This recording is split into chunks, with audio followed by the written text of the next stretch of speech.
To begin the alignment process, the IRs must be switched on to the nav position.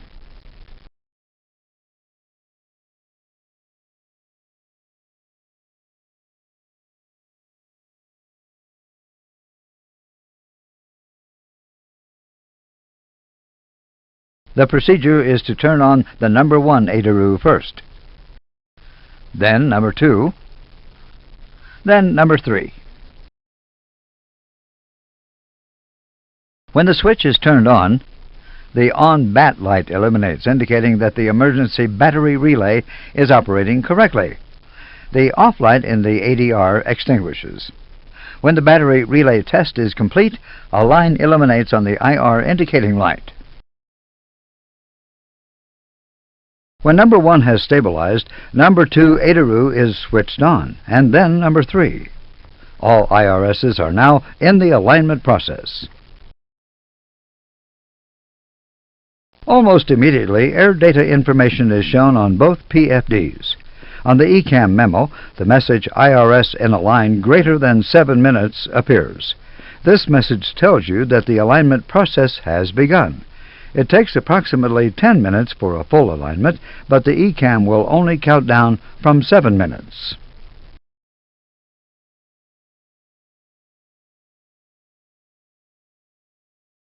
After approximately 30 seconds, attitude information is displayed on both PFDs. To align the IRs, the aircraft's present position must be entered into the FMGS.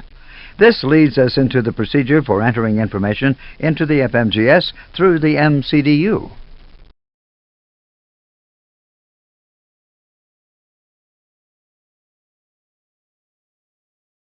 The outline keys are page select keys. Each key calls up a page with information specific to that regime of flight. For instance, the flight plan key calls up a page which is used either to build a flight plan or to check a company route. The performance page is used to enter V-speeds, climb, cruise, and descent speeds. To enter data into the FMGC, we use a specific page key sequence. By using this pattern, we avoid several pitfalls that could possibly cause delays. There is an acronym for this pattern created by using the first letter of each key involved in the setup. DIFRIPS, D-I-F-R-I-P-P-S. The relation of letter to key is explained on the next page.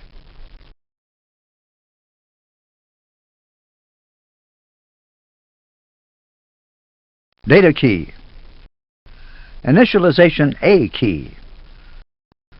Flight plan key. Radio navigation key. Initialization B key.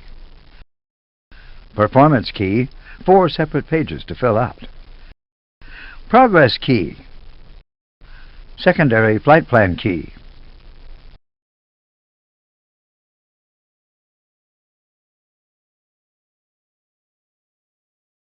The MCDU is organized in terms of phase of flight. For instance, when the aircraft is first powered up, the FMGC status page is automatically displayed. This page is the data page, the first page in the acronym. All information on this page must be verified before any other entries can be made. Items that need to be checked include the type of aircraft, the engines used, and the date of the navigation database. Notice the color coding. White indicates a title or a label. Blue indicates a modifiable value. Green indicates a value which cannot be modified. There are other colors which will be explained as we encounter them. This color coding is used throughout the MCDU. Next, the present position must be entered into the FMGS. This is accomplished on the Init A page of the MCDU. To select this page, the Init key must be selected. Press the Init key. The Init page is the first page on which you input data. Notice the amber boxes. Data entry is mandatory in these boxes. Notice the fields with white dashes. These dashes mean that the FMGC does not yet have enough information to fill in these fields. As we provide more information to the FMGC, these fields will become active. Note the blue data in the lower right corner. This is the default altitude for the tropopause. The blue color means it can be changed. If we do not change it, the FMGC will use this default for its performance computations.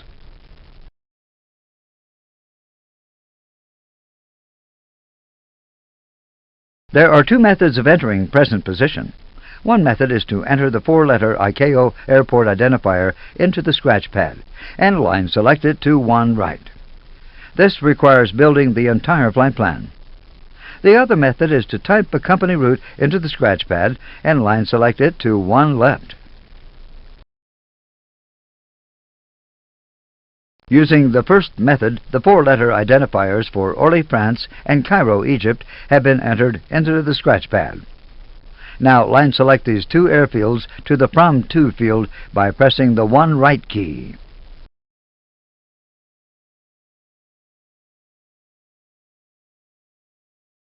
A page showing all possible stored flight plans for these airport pairings is automatically called up. Should a plan be shown, it must be carefully checked against the ATC flight plan for accuracy. In this case, there is no stored plan. Now return to the initialization page by pressing the 6th left key.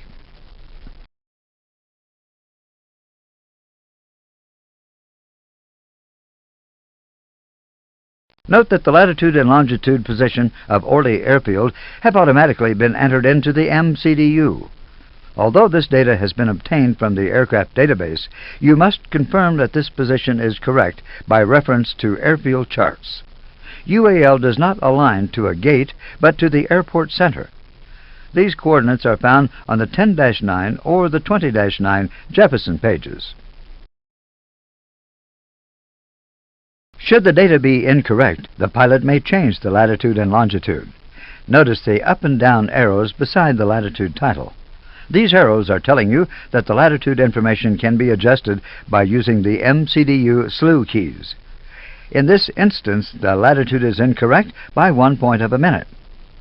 Press the MCDU slew up key to change the latitude information.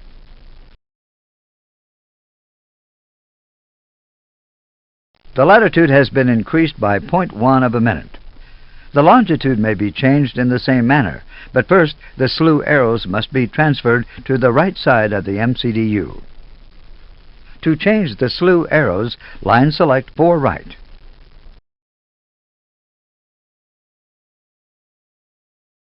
The slew arrows have now moved across to the longitude title. Longitude information can be adjusted in a similar manner. Let's assume the longitude is also incorrect, reading 1 point of a minute too high. Press the MCDU slew down key to change the longitude information. The longitude has been decreased by 0.1 of a minute. Using this method, it is possible to fine-tune the position. The other method, less used anymore because of new ATC routing methods, is to use a company route. We have inserted the company route ORLCAIRO1 into the scratch pad for you. It corresponds in this database to a flight from Paris-Orly to Cairo. Line select this route to the company route field by selecting the one left key. This page presents all the flights from Orly to Cairo which have been stored in the database. In this case, there is a company stored route which agrees in all respects with the ATC flight plan. Since there is agreement, we would choose the Insert prompt. Press the line select key 6 right. The company flight plan has been entered. Note that this method has also entered the latitude and longitude of the departure airport. Again, this data must be confirmed by reference to the airport charts, and the data can be adjusted as before.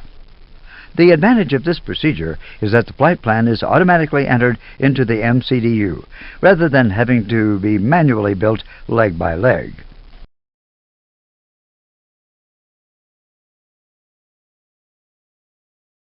Either of these methods brings up a new prompt, Align IRS.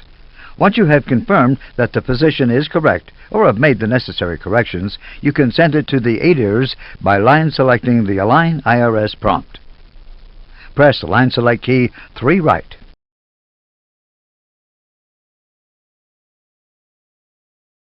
The coordinates have been sent to all 3 IRs, and the Align IRS prompt disappears.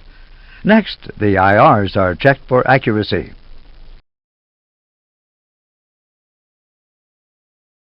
On the ADIRS panel, the data knob is switched to PPOS, present position, and the system selector to 1. The coordinates shown in the digital display are checked for accuracy. When the number 1 IR is verified, the system selector is moved to the number 2 position for verification, and then to the number 3 position.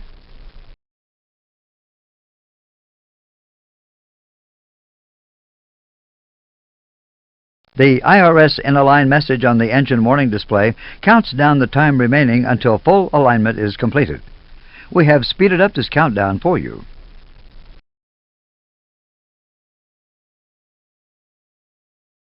If the position has not been inserted, the countdown will stop at 1 minute. In the MCDU scratch pad, a message, Enter Present Position, appears, and the Align lights on the ADIRS panel will begin to flash.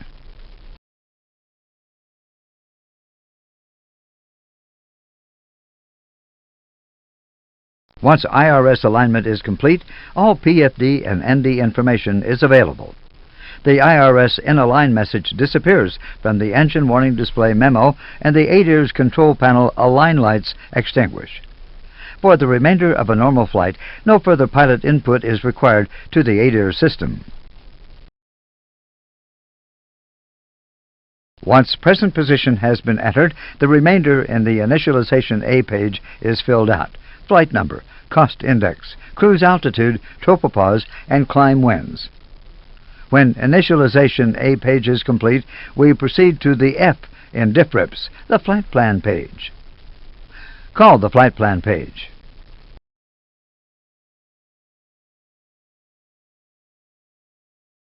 This is the Flight Plan page. It can be thought of as an electronic scroll or roll pad containing all the waypoints of the flight.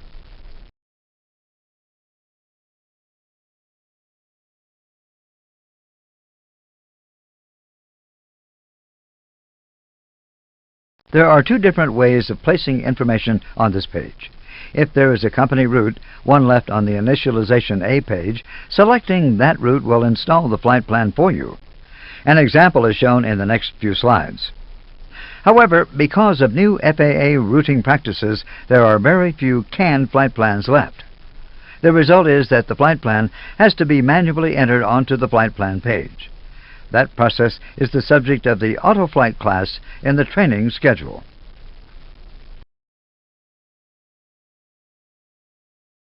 To use a company route, you simply type the route into the scratch pad at the bottom of the screen using the keyboard. In this example, a flight from Paris-Orly, ORY, to Cairo, CAI, ORY CAI-1 is typed in.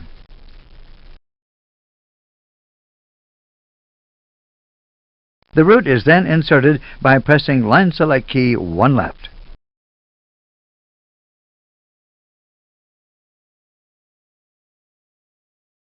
The company canned route has been installed. It can now be reviewed for accuracy.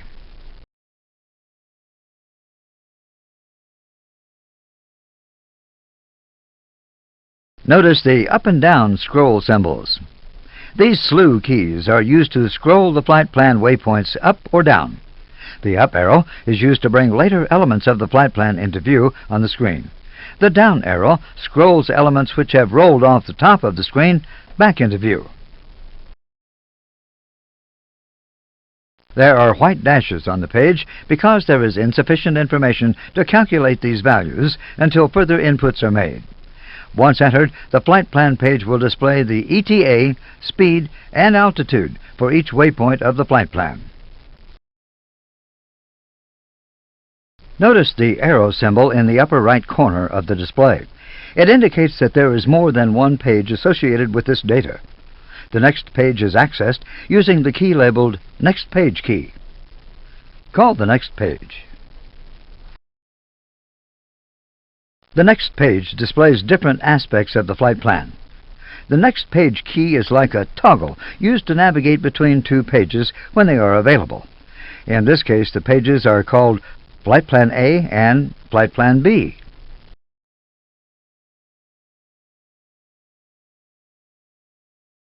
Time is replaced by estimated fuel on board, and ETA is replaced by wind.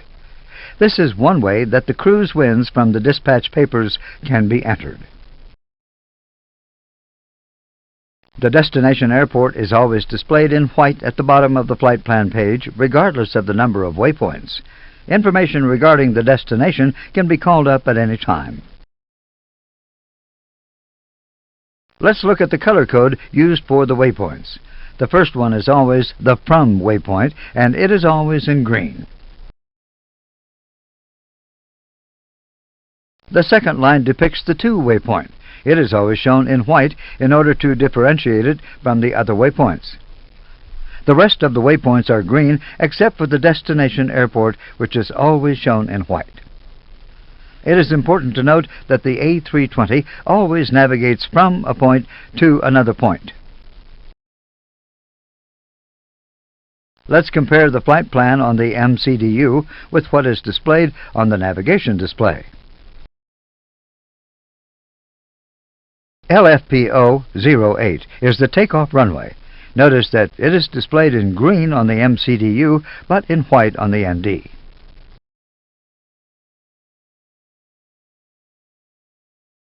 The to waypoint, shown here as D086C, is displayed in white on both the navigation display and the MCDU flight plan page.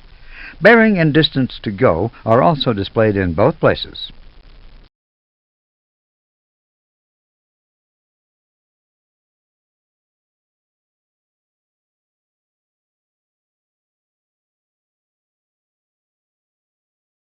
The waypoint following the to waypoint is called the next waypoint. Notice that you can read a bearing to the to waypoint on the navigation display and a track from the to the next waypoint on the MCDU. We will change the navigation display to plan mode to give us a better look at the flight plan. Switch from ARC to the plan mode.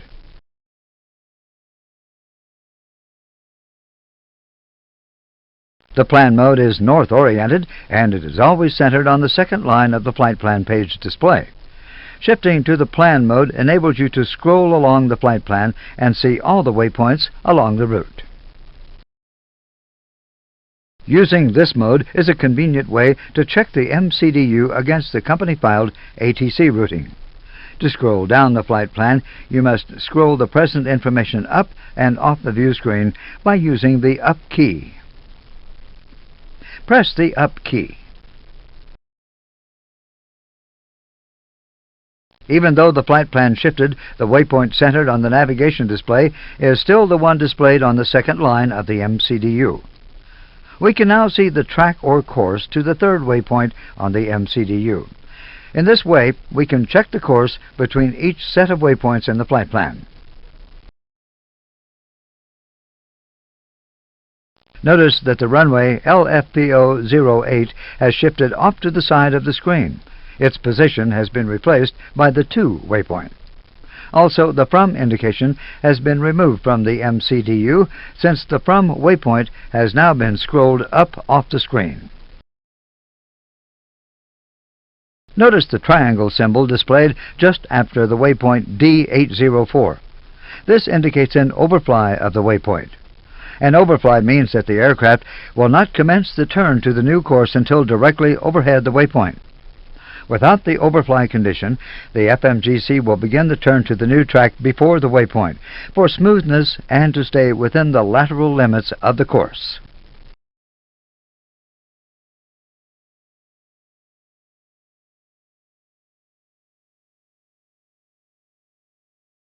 Overflies are programmed by first pressing the overfly key, then selecting the waypoint to overfly by using the appropriate line select key. Although rarely, if ever, used in the U.S., they are not uncommon in other countries. Notice the amber line. It is the Engine Out Standard Instrument Departure, or EOSID. If available, it is displayed in the plan mode for review purposes.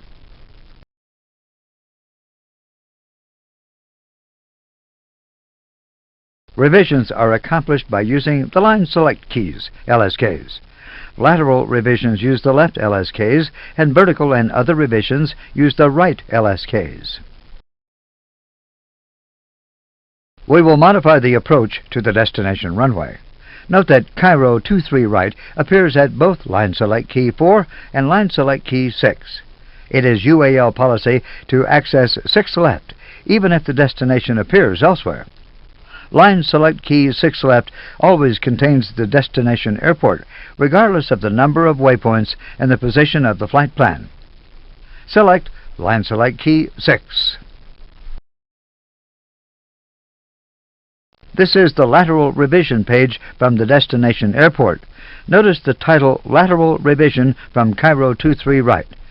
The coordinates of the waypoint are always given just below the title. There are several options available on this page. The functions available depend on the type of waypoint being revised.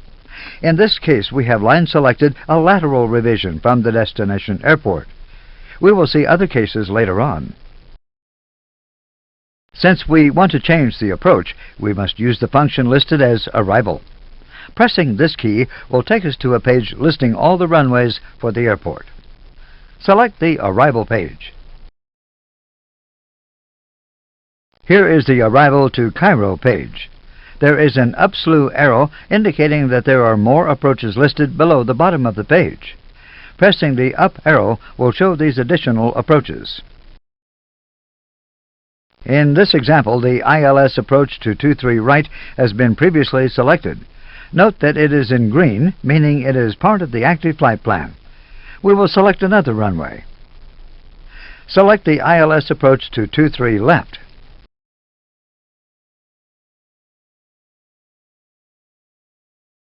ILS 23 left is now displayed in yellow. Yellow means that the selection is temporary and must be confirmed before it is inserted. After confirmation, insert the new approach using line select key 6 right. Note, if you do not want to insert the temporary selection, you can erase by using line select key 6 left. Insert the ILS approach to 23 left. Once the change is inserted, the MCDU automatically returns to Flight Plan page A. The active runway is now 23 left. Notice the flight plan discontinuity between Altox and Charlie 123 Lima. The discontinuity exists because we have not selected a SID or approach transition. Rather, we are on radar vectors.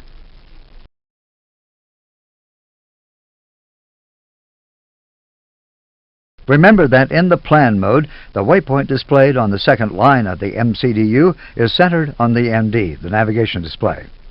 When there is no real waypoint, the next one is centered, in this case, on Charlie 123 Lima. Normally, the aircraft would be on radar vectors to final approach. However, for training purposes, we will assume that you have been cleared from Altox directly to Charlie 123 Lima. To do so, we must clear the discontinuity. Press the Clear key. Clear now appears in the scratch pad. We must now line select Clear to line select key 2 left.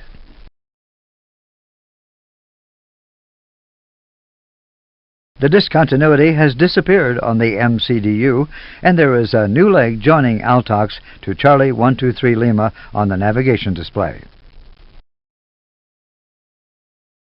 Now that we have changed the arrival runway, we need to go back to the beginning of the flight plan. The fastest way there is to press the flight plan key.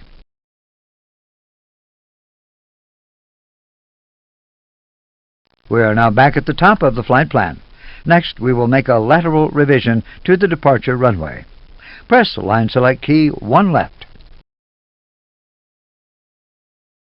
The options on the lateral revision page for the departure are different from those on the lateral revision page for the destination airport. Let's look at the two side by side. While a few of the functions are similar, most of the functions on each page relate solely to that specific phase of flight. We will now see how the departure runways are selected or modified. Select the departure page. The current runway appears in green at the top left and in the list of available runways, just as it did for the arrival page. The runways listed in blue are available for selection. The slew arrow indicates that there are more runways at the bottom of the page, which are not shown. The following information is given for each runway: the runway ident, the runway length, the runway course, and the associated guidance system, if any. Notice the next page symbol. There is another page of options associated with departures, which are accessed using the next page key. Select the next page key. On this page are the SIDs and transitions available for the airport. Notice the engine out SID. If there is an engine out SID for a selected runway, it is automatically displayed for review on the plan mode of the navigation display. If the aircraft is on a leg common to both the departure and the engine out SID is automatically displayed should an engine failure occur. However, should the engine failure occur on a leg not common to both, the engine out SID will not be available. This page allows the selection of SIDs. Like its counterpart on the arrival page, where we can select stars, it is automatically called up when a new runway is selected. Both are always available manually by using the next page key. A third example of lateral revision involves an en route waypoint. This page has three new functions related to the en route phases of flight. Via, go to, used to build and modify the airway routing. Hold, used to insert a holding pattern. New destination. This function is used if at any time during flight the crew elects to proceed to a destination other than the one originally entered into the primary flight plan. A 4-letter ICAO identifier is entered into the scratch pad and is inserted into the flight plan. The new destination will then appear on line 6 of the flight plan. Let's look now at the vertical revision pages. They are accessed from the flight plan pages using the right line select keys.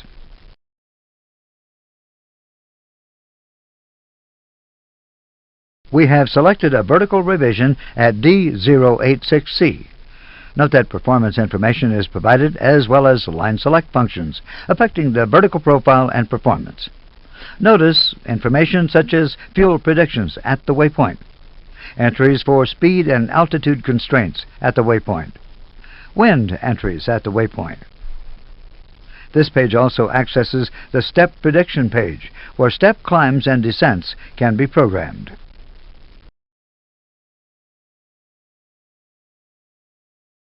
The flight plan is complete. The next item in DIFRIPS is the R. It refers to the radio navigation page. Call the radio navigation page. Check that the auto-tuned ILS agrees with the ILS for the departure runway, and manually tune any nav aid as required to comply with departure restrictions. On this page, you will also accomplish a VOT or VOR check.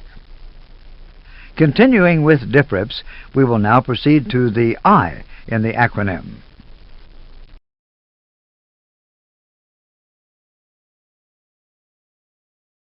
We have already filled in the information on this page. However, notice the next page arrow on the screen, which means that there is an initialization page B. Press the next page key.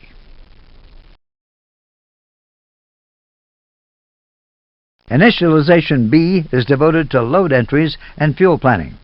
Notice that the zero fuel weight ZFW entry is mandatory. Several fields have blue default values, indicating that they can be modified. The fields with dashes indicate that the FMGC does not yet have enough information for calculation. Once the zero fuel weight has been entered, the next mandatory entry is block fuel, actual fuel on board. As soon as these entries are made, the FMGC starts to compute its predictions. All dashes are then replaced by the results. Non-modifiable results are shown in green. Items in blue can be changed.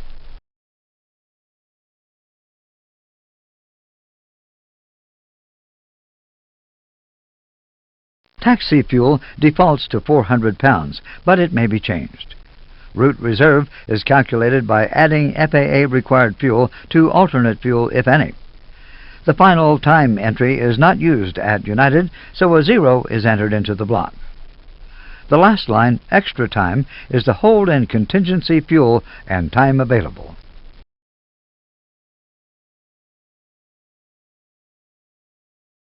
Initialization page B is accessible only before engine start.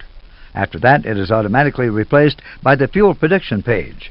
Weight and balance changes occurring after taxi-out are entered on the fuel prediction page.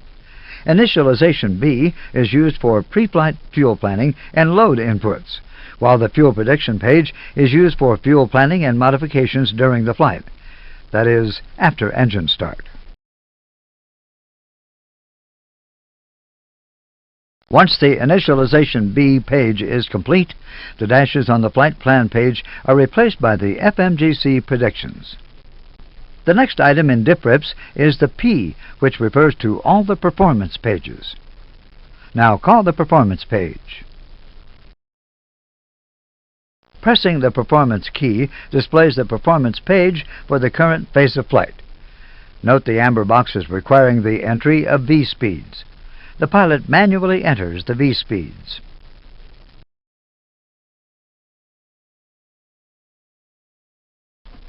There is other information requiring verification or entry.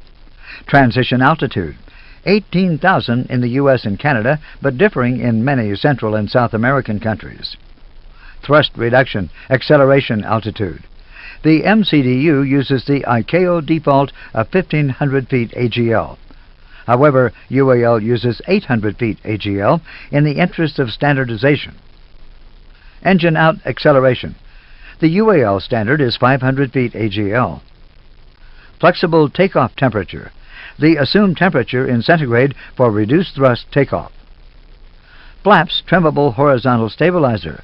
The desired flap setting for takeoff. THS trimmable horizontal stabilizer is not used since UAL's performance is based on percent Mach rather than ANUs and ANDs. Takeoff shift used for intersection takeoffs. This is the distance down the runway where takeoff will begin, not the distance remaining.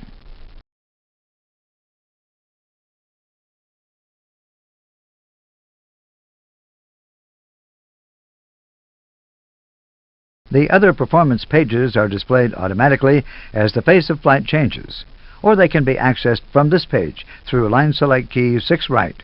They are the climb page, the cruise page, the descent page, the approach page, and the go-around page. Only one entry is made on the climb page. The default is for the aircraft to climb at the econ speed of 250 knots. However, UAL policy is to climb at green dot speed until 3,000 feet AGL. Green dot speed is typed into the scratch pad and line selected into the blue speed brackets.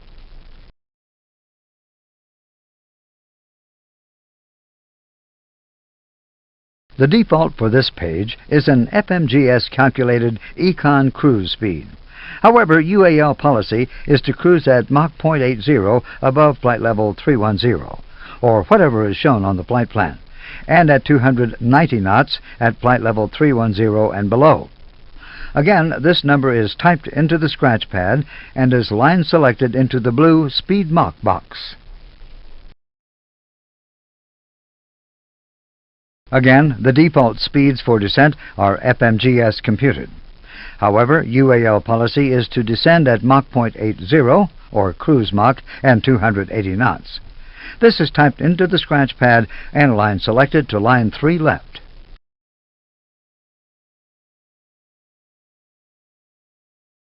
Since we do not have valid information for the approach page yet, we proceed to the progress page. Here we confirm that our selected cruise altitude does not exceed the recommended maximum. The final step in setting up the MCDU is to copy the primary flight plan to the secondary area, thus allowing the crew to have a backup flight plan in case something happens to the primary. This is accomplished by pressing the secondary flight plan key, then following the prompts to copy the active to the secondary. If desired, the secondary flight plan may be modified by changing the departure runway or by changing any of the en route legs.